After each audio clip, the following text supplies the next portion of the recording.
Cinema शौकीन सबका स्वागत करता है। आज हम बात करने वाले हैं एस्केप प्लान के बारे में। ये कहानी है रे ब्रेसलिन की। रे कभी एक वकील हुआ करता था, लेकिन फिर उसने अपनी एक सिक्योरिटी एजेंसी बैठाई और ये एजेंसी चेक करती है जेल की सिक्योरिटी को, क्या उस जेल से कोई भाग सकता है या फिर नहीं। और उसके लिए रे जाता है जेल के अंदर और वो एक कैदी बन करके जाता है और किसी को भी पता नहीं होता कि ये एक कैदी नहीं है। और जब रे उस जेल से भाग जाता है तब वो जेल अपनी सिक्योरिटी को और भी बेहतर बनाता है। लेकिन रे के एक काम के दौरान कुछ ऐसा होता है जिसके बाद रे को भी पता नहीं लगता कि अब वो क्या करे। कहानी की शुरुआत होती है और हम रे को देखते हैं एक जेल में, और रे इस जेल में कई दिनों से है और वो अब अपने काम पे लगा हुआ है कि वो कैसे भी यहाँ से भाग जाए। और उसे पता है कि जेल के सारे लोग कितने हिंसक हैं, इसीलिए वो जानबूझ करके उन्हें टोंट भी मारता है। इसलिए रे के बगल में जो आदमी रहता है वो रे पे बहुत ही बुरी तरीके से भड़का हुआ है और रे भी यही चाहता है। इसीलिए जब अगले दिन रे बाहर निकलता है तब वो आदमी अपने एक साथी के साथ रे पे हमला कर देता है, लेकिन वो लोग रे का कुछ नहीं बिगाड़ पाते, उल्टा रे ही उन्हें बहुत पीटता है। तभी यहाँ पे गार्ड्स आ जाते हैं और वो इन्हें पकड़ लेते हैं। उसके बाद सजा के तौर पे इन दोनों को वो डाल देते हैं आइसोलेशन वार्ड में और इन्हें छोटे छोटे आइसोलेशन वार्ड में रखा जाता है। और यहाँ पे हर जगह कैमरे लगे हुए हैं और हम देखते हैं कि रे के हाथ में यहाँ पे एक किताब भी होती है जो एक बाइबल है। लेकिन रे यहाँ पर भी चौकन्ना है और वो आसपास की चीजों को बड़े ही ध्यान से देख रहा है, क्योंकि वो बाहर निकलने का रास्ता ढूंढ रहा है। इसीलिए वो सबको बहुत ही ध्यान से देख रहा होता है। और जब यहाँ से गार्ड्स बाहर जाते हैं तब वो अपने मन में गिनती करने लगता है कि यहाँ से गार्ड्स कितनी देर के लिए हटते हैं। और देखते ही देखते रे सारी चीजों की कैलकुलेशन लगा लेता है और समय ऐसे ही बीतने लगता है और रे की प्लानिंग भी आगे बढ़ने लगती है। इसलिए वो बार बार लड़ाई करता है ताकि उसे आइसोलेशन वार्ड में डाल दिया जाए। और अब रे को एक बार फिर से आइसोलेशन वार्ड में डाल दिया जाता है, लेकिन रे ने यहाँ पे टॉयलेट पेपर के बहुत सारे गोले बनाए हैं। और आज ये वही समय है जब रे यहाँ से भागने वाला है। और जब सारे गार्ड्स बाहर ब्रेक पे जाते हैं तभी बाहर एक ब्लास्ट होता है और सारे लोग उधर डिस्ट्रैक्ट हो जाते हैं। तभी हम रे को देखते हैं और अब रे ने यहाँ पे फायर ब्रिगेड वाले कपड़े पहने हैं और वो भी बाहर आ चुका है और उसके लिए बाहर एक गाड़ी खड़ी है। इसलिए वो गाड़ी में बैठता है और यहाँ से निकल जाता है। और यहाँ पे हम दो और लोगों को देखते हैं और हमें पता लगता है कि ये रे के पार्टनर है। यहीं पे एक लड़की है जिसका नाम है एबिगेल और एक लड़का है जिसका नाम है हुश। और हुश एक सिक्योरिटी एक्सपर्ट है और वो किसी भी सिस्टम को तोड़ने में माहिर है और किसी की भी जानकारियां निकालने में। लेकिन जैसे ही ये लोग यहाँ से थोड़ी दूरी पे जाते हैं रे गाड़ी रोकने के लिए कहता है और प्लान के मुताबिक ये दोनों रे को यहाँ पे ड्रॉप करके चले जाते हैं। तभी रे जाता है एक पीसीओ की तरफ और वहाँ से किसी को कॉल करने लगता है। तभी एक पुलिस वाला रे को देख लेता है और रे ने अभी भी कैदियों के कपड़े पहने हैं, इसीलिए उसे शक हो जाता है। फिर वो पुलिस वालों को खबर कर देता है और अब देखते ही देखते यहाँ पे चारों तरफ पुलिस वाले आ जाते हैं। तब तक रे उस आदमी को कॉल कर देता है जिसे वो कॉल करना चाहता था। और यहीं पे हम देखते हैं रे के तीसरे साथी को जिसका नाम है लेस्टर। और अब लेस्टर इन पुलिस वालों से डील करता है। फिर जल्दी ही रे और लेस्टर पहुंचते हैं उसी जेल में जहाँ से रे अभी अभी भागा था। और अब इन्हें देखने के बाद ये वार्डन चौंक जाता है और वो रे को देख करके कहता है कि तुम यहाँ पे क्या कर रहे हो। तब रे अपना असली नाम बताता है और वो अपना काम भी बताता है कि आखिर वो जेल में क्यों आया था। और जेल में आने के लिए उसने एक गलत नाम बनाया था और उसके साथ साथ उसके नए क्रिमिनल रिकॉर्ड्स भी बनाए थे। और अभी वार्डन बहुत ही ज्यादा परेशान हो जाता है। फिर वो रे से पूछता है कि आखिर तुम यहाँ से भागे कैसे। तब रे इसकी जेल की पूरी डिटेल्स बताने लगता है और कहता है कि जब भी वो आइसोलेशन वार्ड में जाता था तब वहाँ के जो गार्ड्स थे वो 7 मिनट का ब्रेक लेते थे और वो अपनी दुनिया में मशगूल हो जाते थे। लेकिन मेरे लिए सबसे बड़ा चैलेंज था आइसोलेशन वार्ड को खोलना और मेरे पास ज्यादा कुछ नहीं था। मुझे सुबह सुबह मिल्कशेक मिलता था और उसके ऊपर एक रैपर लगा हुआ था।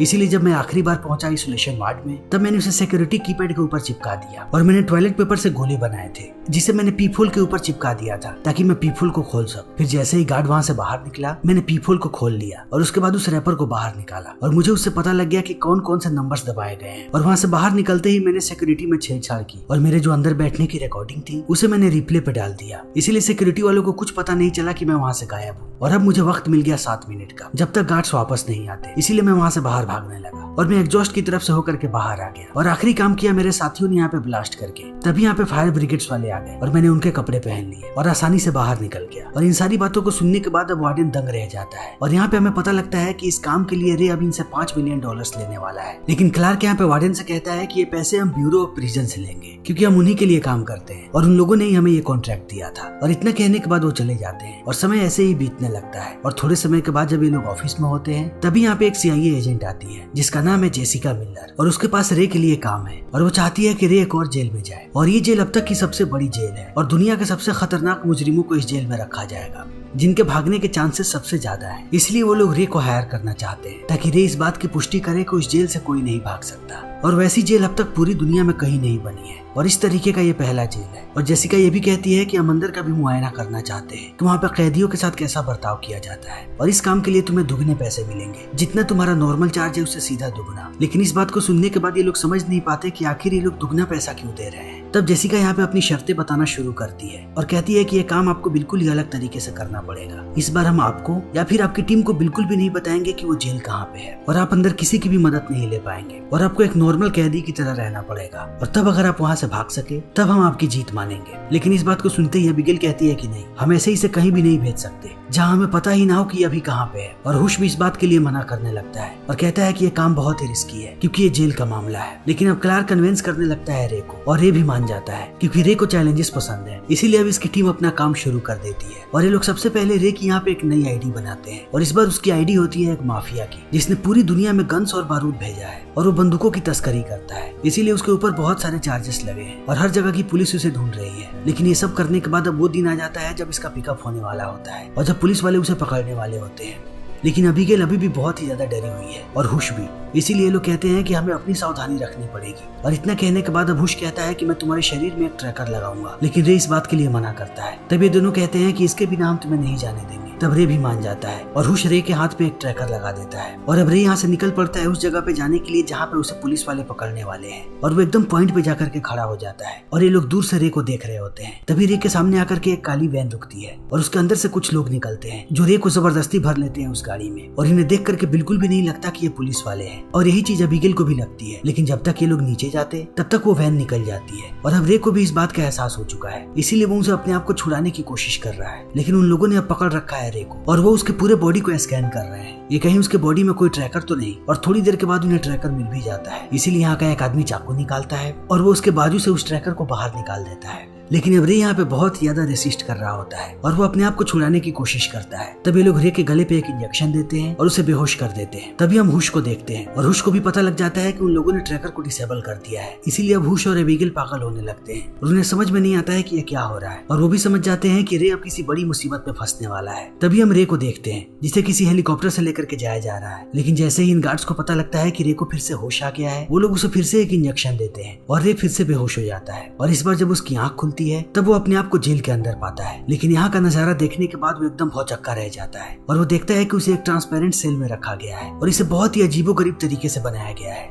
और जब हम पूरे जेल को देखते हैं तब हमें पता लगता है कि एक बहुत ही विशाल जेल है और यहाँ पे हर तरफ गार्ड्स फैले हुए हैं और उनकी नजर हर एक आदमी की गतिविधियों पे है क्योंकि सबका सेल ट्रांसपेरेंट है। और इस चीज को देखने के बाद अब रे की हालत खराब होने लगती है और वो कोने कोने को देखने लगता है। तभी उसकी नजर पड़ती है गार्ड्स पे और वो देखता है कि सारे गार्ड्स ने यहाँ पे मास्क पहन रखा है और उन्हें देख करके ऐसा लग रहा है कि वो बहुत ही हिंसक है और बाकी जेल्स की तरह यहाँ पे कोई भी नियम कानून नहीं है। इसीलिए अब रे की परेशानियां बढ़ने लगती है। तभी रे को पेश किया जाता है यहाँ के वार्डन के सामने और यहाँ के वार्डन का नाम है हॉब्स। तब रे कहता है कि मैं हार मान गया और मैं मान गया कि तुम्हारा जेल सबसे बेहतर है, इसीलिए मैं यहाँ से बाहर जाना चाहता हूँ। और इतना कहने के बाद वो एस्केप कोड बताता है और इस बात को सुनने के बाद हॉब्स चौंक जाता है और कहता है कि तुमने क्या कहा। तब रे कहता है कि मैंने तुम्हें अभी अभी एस्केप कोड बताया है और तुम इस कोड का इस्तेमाल करोगे और उसके बाद मुझे बाहर भेज दोगे। तब हॉब्स हंसने लगता है और कहता है कि मेरी जेल से कोई भी बाहर नहीं जा सकता और अब तुम पूरी जिंदगी यहीं पे रहने वाले हो। और इतना कहने के बाद वो यहाँ से निकल जाता है। इसीलिए अब रे पागल होने लगता है और उसे इस बात का एहसास हो जाता है कि किसी ने उसे जानबूझ के वहाँ पे फंसाया हुआ है कि वो कभी भी वहाँ से बाहर ना निकले। इसीलिए अब रे हर वक्त सोच में पड़ा रहता है। इसी बीच जब वो नीचे जाता है तब वो देखता है कि यहाँ के कैदी बहुत ही हिंसक हैं और अब इसे कैदियों से भी बहुत ही ज्यादा परेशानी होने वाली है। लेकिन फिर भी रे कैसे भी यहाँ से बाहर जाना चाहता है। इसीलिए वो सारी ही चीजों को बहुत ही ध्यान से देखता है कि उसे कहीं से कोई ना कोई छोटा सा रास्ता मिल जाए। इसीलिए रे यहाँ पे घूमने लगता है। तभी यहाँ पे हम इमिल नाम के एक आदमी को देखते हैं जो अब कैसे भी रे से बातें करना चाहता है। तभी रे के पास एक आदमी आता है और वो उससे लड़ने की कोशिश करता है लेकिन रे उसे मार करके उसका नाक तोड़ देता है। और जब उसके आदमी रे को मारने आते हैं तभी यहाँ पर आकर के इमिल खड़ा हो जाता है और वो सारे यहाँ से भाग जाते हैं। तब इमिल रे से बात करने की कोशिश करने लगता है और कहता है कि मेरे ग्रुप में शामिल हो जाओ। लेकिन रे कहता है कि मैं किसी के भी ग्रुप में शामिल नहीं होऊंगा, मैं अकेला ही ठीक हूँ। और वो फिर से अपने काम में लग जाता है और समय ऐसे ही बीतने लगता है। लेकिन धीरे धीरे इमिल उसके पास बार बार आते रहता है और ये समझ जाता है कि अगर उसे यहाँ से बाहर निकलना है तब उसे जरूर किसी न किसी का साथ लेना पड़ेगा। इसीलिए वो भी इमिल से बात करने लगता है। और अब यहाँ पे रे को इस जेल के बारे में बहुत सारी बातें पता लगती है कि ये एक प्राइवेट जेल है। अगर किसी ने कोई गुनाह ना किया हो और उसका दुश्मन इन्हें बहुत सारे पैसे दे दे तभी ये लोग उसे पकड़ करके यहाँ पे बंदी बना लेंगे। और यहाँ के 80% कैदी वैसे ही हैं जिन्हें उनके साथियों या फिर दुश्मनों ने यहाँ पे भिजवाया है। इसीलिए इन बातों को सुनने के बाद अब रे और भी ज्यादा परेशान होने लगता है। फिर वो इमिल को कहता है कि अगर तुम यहाँ से बाहर निकलना चाहते हो तब मेरी मदद करो। और इमिल कहता है कि मुझे क्या करना पड़ेगा। तब वो कहता है कि मुझे आइसोलेशन वार्ड में जाना है। फिर इमिल कहता है कि हो जाएगा। और इतना कहने के बाद ये दोनों आपस में लड़ने लगते हैं। इसीलिए जल्दी ही इन दोनों को बंद कर दिया जाता है आइसोलेशन वार्ड में। लेकिन यहाँ का आइसोलेशन वार्ड बहुत ही गंदा है और बहुत ही खतरनाक है। ये लोग जैसे ही अंदर जाते हैं उसके बाद हम देखते हैं कि यहाँ पे बड़ी बड़ी हाइलोजन लाइट्स हैं और अब उन्हें ऑन कर दिया जाता है और उसके लाइट से ये लोग तड़पने लगते हैं और उसमें इतनी ज्यादा गर्मी होती है कि अब इनकी हालत खराब होने लगती है और वो लोग इस चीज को झेल नहीं पाते हैं, इसीलिए ये लोग तड़पने लगते हैं। लेकिन रे यहाँ पर भी अपना काम कर रहा होता है और वो आसपास के दीवार को देखने लगता है और उसके साथ साथ वो नीचे की परतों को भी देखता है। तभी वो देखता है कि नीचे की परतों पे स्क्रू लगे हुए हैं और इसे देख करके वो समझ जाता है कि अगर यहाँ पे स्क्रू है तब इसे खोल सकते हैं और अगर यहाँ पे दरवाजा बनाया हुआ है इसका मतलब यहाँ से नीचे जाने का रास्ता भी होगा। तभी इन्हें वार्ड से बाहर निकाला जाता है और जैसे ही ये लोग बाहर जाते हैं अब एमिल रे से पूछता है कि तुम्हें वहाँ पे क्या पता लगा। तब रे कहता है कि मुझे लगता है कि ये झील समंदर के किनारे है क्योंकि यहाँ के हवा में नमी है और जब मैंने दीवार से कान लगा करके सुना तब मुझे ये चीजें महसूस हुई। लेकिन मुझे बस अब एक और चीज की जरूरत है इस बात की पुष्टि करने के लिए। मुझे एक मेटल चाहिए और अगर मुझे वो मेटल मिल जाए तब कहीं मैं उससे तुम्हें बाहर निकाल सकूं। तब एमिल कहता है कि मैं तुम्हारे लिए मेटल ला दूंगा लेकिन इसमें बहुत ही ज्यादा खतरा है और उसके बाद भी अगर मैं यहाँ से रिहा नहीं हुआ तब मैं तुम्हें जान से मार दूंगा। और इतना कहने के बाद वो गार्ड से मिलता है और कहता है कि उसे हॉब्स से मिलना है और अब ये लोग एमिल को लेकर के जाते हैं हॉब्स के पास। और अब यहाँ पे हमें पता लगता है कि आखिर इन लोगों ने एमिल को बंदी क्यों बनाया है। एमिल विक्टर मैनहेम नाम के आदमी का सिक्योरिटी एक्सपर्ट था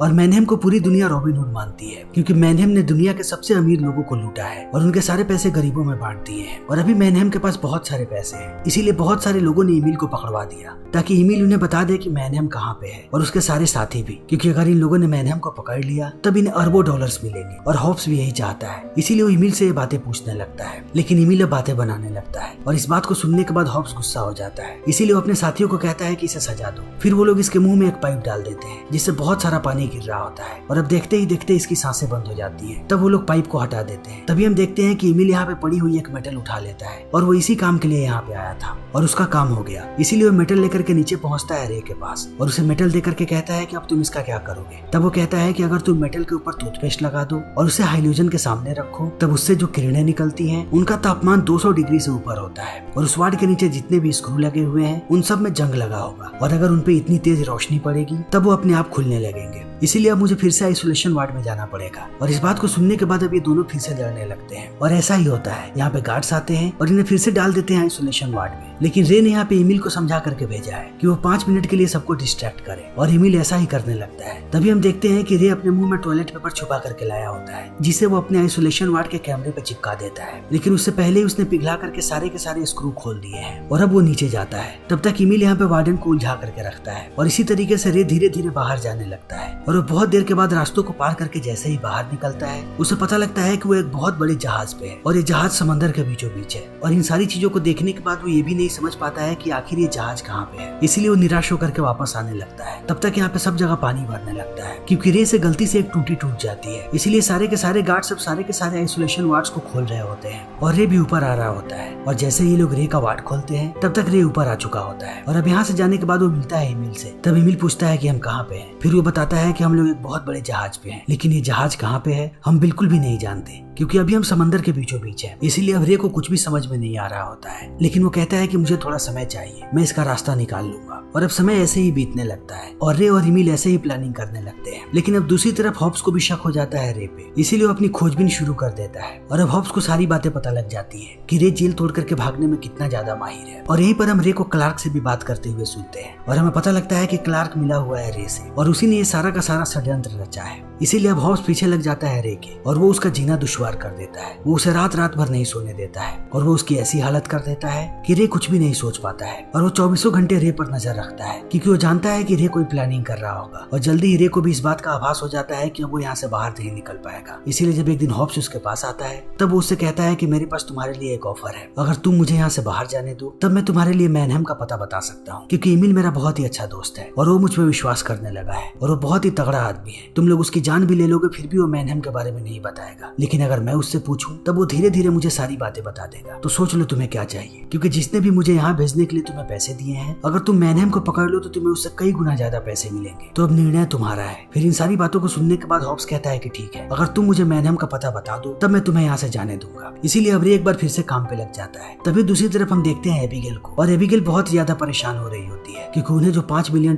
का चेक मिला था वो चेक भी होल्ड पे चला गया है। इसीलिए वो क्लार्क से बात करने जाती है, लेकिन क्लार्क उसे रुकने के लिए कहता है और ये भी कहता है कि ऐसा होते रहता है। इसीलिए अब एबिगेल को भी क्लार्क पे शक होने लगता है। तभी दूसरी तरफ हम रे को देखते हैं जो काम पे लगा हुआ है और उसने एमिल को ये सारी बातें बता दी हैं कि उसने हॉब्स के साथ क्या सौदा किया है। इसीलिए वो बीच बीच में हॉब्स से मिलता है और उसे मनगढ़ंत कहानियां सुनाता है, जिन कहानियों में थोड़ी बहुत सच्चाई भी होती है, जो उसे ईमिल बताता है ताकि हॉब्स का विश्वास बना रहे। इसी बीच ईमिल पूछता है कि आखिर दुनिया का ऐसा कौन सा आदमी होगा जो हमेशा जेल में आना चाहेगा और तुम ये काम क्यों करते हो। तब रे यहाँ पे अपनी पूरी कहानी बताता है कि वो पहले एक वकील हुआ करता था, लेकिन उसने एक बहुत बड़े मुजरिम को सजा दिलवाई। लेकिन वो मुजरिम जैसे ही जेल गया, उसके बाद वो वहाँ से भाग गया क्योंकि वो जेल से भागने में एक्सपर्ट था। और फिर उसने मेरे परिवार को ढूंढ लिया और मेरे बीबी और बच्चों को मार दिया। तब से मैं जेल की सेफ्टी पे काम करने लगा ताकि कोई भी मुजरिम कभी भी जेल से ना भाग सके। लेकिन अब रे का अगला टारगेट है कि वो इस जगह के लोकेशन का पता लगाए। इसीलिए वो एक छोटा सा कंपास बनाता है और कहता है कि इस कंपास को ऊपर लेकर के जाना पड़ेगा और ये काम सिर्फ और सिर्फ जावेद कर सकता है। और जावेद यहाँ का एक कैदी है जो ईमिल को बिल्कुल भी पसंद नहीं करता। लेकिन रे कहता है कि उसे बाहर निकलने का लालच दो। और जब ईमिल उससे बात करता है तब जावेद भी मान जाता है। और अब जावेद जाता है हॉब्स के पास और उसे कुछ जानकारियां देता है और बदले में कहता है कि मुझे खुले आसमान के नीचे नमाज पढ़नी है।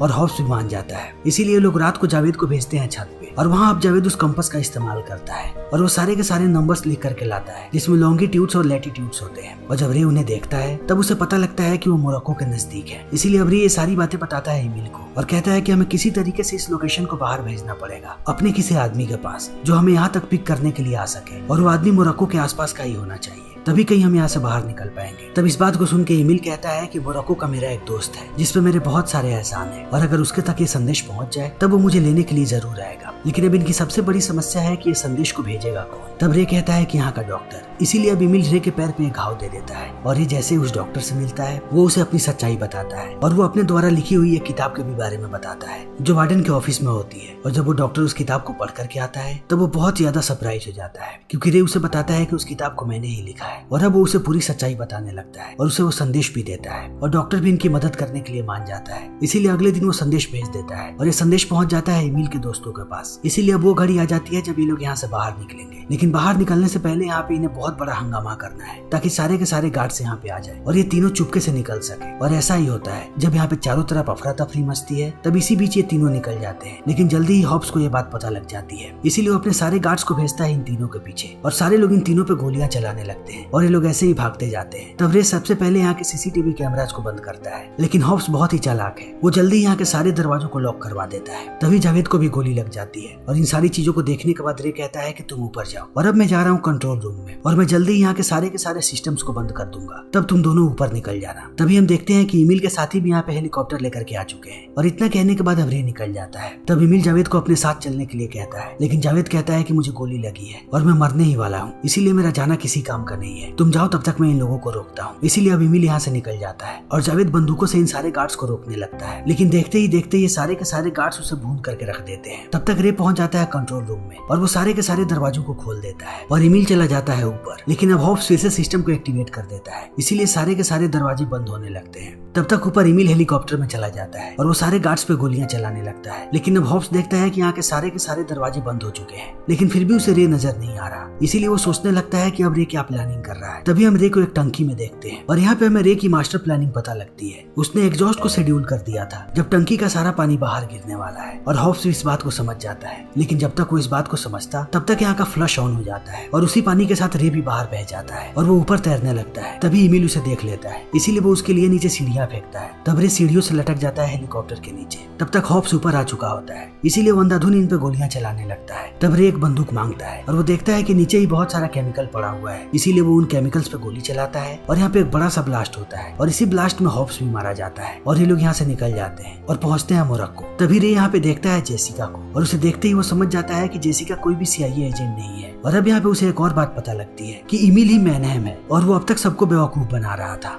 और उसने जानबूझ के अपनी आइडेंटिटी छुपाई थी और इसकी बेटी ने ही ये सारी प्लानिंग की थी। और जैसा नाम रे को दिया गया था वो नाम एक कोडवर्ड था ईमिल के लिए, इसीलिए ईमिल ने जैसे ही रे का नाम सुना वो समझ गया कि यही आदमी उसे बाहर निकाल सकता है। फिर वो रे के साथ लग गया और उसका दोस्त बन गया। इसीलिए अब रे इन सारी बातों को सुन करके हंसने लगता है और कहता है तब ये सारा का सारा काम सिर्फ तुम्हें छुड़ाने के लिए हुआ है। और जेसिका कहती है कि हाँ, लेकिन जेसिका की भी मुसीबतें बढ़ा दी थी क्लार्क ने, क्योंकि क्लार्क मिला हुआ था हॉब्स से। इसीलिए अब रे यहाँ से वापस जाता है। तभी उसे एबिगेल बताती है कि पुलिस वालों को पता लग गया है उस जेल के बारे में जो जेल समंदर में था, इसीलिए वहाँ पे उनका रेड पड़ा है और अब पूरे जेल को बंद कर दिया जाएगा। और उसके साथ साथ अब इन लोगों ने क्लार्क के बारे में भी सारी बातें पता की हैं कि क्लार्क उस जेल का CEO बन गया था और उन लोगों ने उसे साल में $5 बिलियन देने का वादा किया था। इसी ने उसने सबके साथ गद्दारी की और वो नहीं चाहता था कि तुम जेल से बाहर आओ। इसीलिए अब ये लोग ढूंढने लगते हैं क्लार्क को और थोड़े दिनों के बाद इन्हें क्लार्क मिल भी जाता है और वो जैसे ही अपनी गाड़ी में बैठता है उसे ये लोग बेहोश कर देते हैं। फिर थोड़ी देर के बाद जब उसे होश आता है तब वो अपने आप को उसी गाड़ी में पाता है, लेकिन अब ये गाड़ी एक कंटेनर के अंदर है और ये कंटेनर एक कार्गो शिप पे है और वो शिप समंदर के बीचों बीच है। इसीलिए अब उसकी आवाज कोई भी नहीं सुनने वाला और वो ऐसे ही रहने वाला है। और इसी के साथ ये फिल्म यहीं पे खत्म हो जाती है। तो दोस्तों, हमारी आज की ये वीडियो यहीं पे खत्म होती है। अगर आपको हमारी ये वीडियो पसंद आई हो तो इसे लाइक करें, शेयर करें और चैनल को सब्सक्राइब करें। Thank you.